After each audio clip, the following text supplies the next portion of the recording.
Hey, here to talk about something I've never heard anybody talk about, although I do make a lot of noise about it if you're participating in my 4-month upper register course or even just other lessons. It's the topic of embouchure encompassing everything here, or embouchure surrounding the lips, and the lips in the lip tissue itself being different and having a different kind of a strength. So most, actually maybe 100% of people think the embouchure is everything and the lips. And I used to think that too, until several events happened that caused me to think differently. There, in my opinion, is a big difference in the muscle fiber and the tissue in the red part of your lips here than the thicker muscles that surround your lips and your corners. And I want to talk to you about the difference and why you might want to explore increasing the strength of your lips in addition to your embouchure.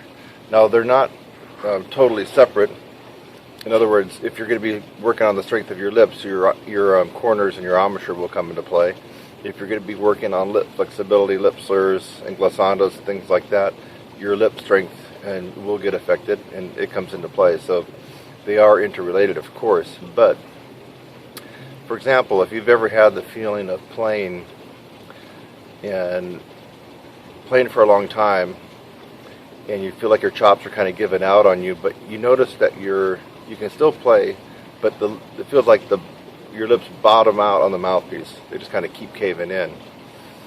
Part of that is, yes, the corners are getting fatigued here. They are getting fatigued.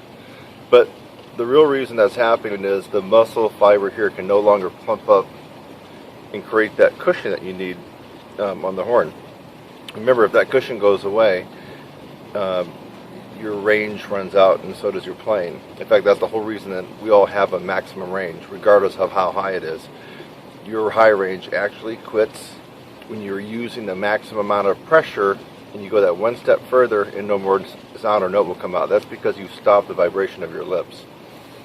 And as a result, you have no more cushion left. You're like really jamming the mouthpiece on hard. Obviously, we want to have the strength in our lips, keep our lips puckered and plump when we're playing, not have them be all the way stretched out to where the pressure is cutting off all the vibration.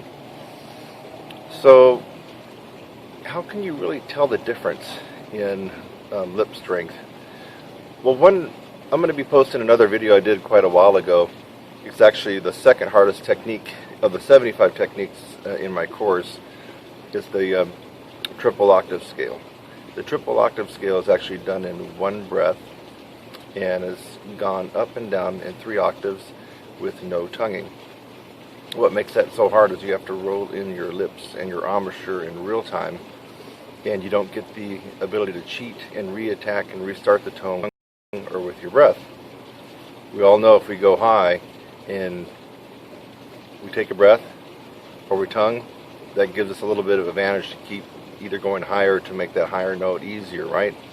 But if you start low and only tongue one note and go all the way up, come all the way back down smooth and fluid, you have to have a lip strength to roll in your embouchure in real time.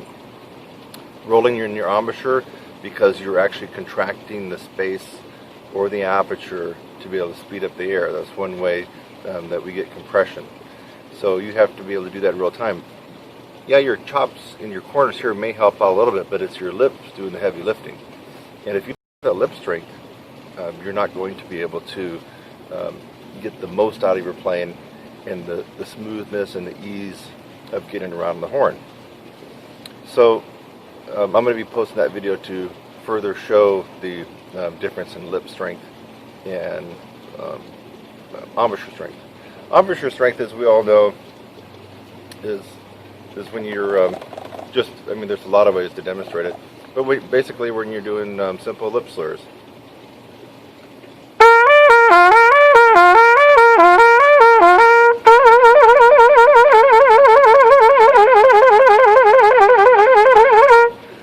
Okay, I felt, yeah, my lips are doing this, blah, blah, blah, blah, but I'm feeling most of the muscle contraction here. in the corners in the embouchure. And so as a result, if you're working on the old tried and true methods that you've heard from everywhere, on the forums, from past trumpet teachers, from current trumpet friends, from professionals that you may know or work with, the same stuff comes up all the time. Practice long tones, practice scales up an octave, try taking things up an octave, and lip slurs or lip flexibility exercises. Those are all great for building up your embouchure and your chops to a certain point. They won't really increase your range to your absolute potential. The reason why? Because it lacks that one awesome ingredient called momentum. And momentum combined with a plethora of techniques hitting you from all angles is what will really bring out the best in your playing and maximize your power and strength.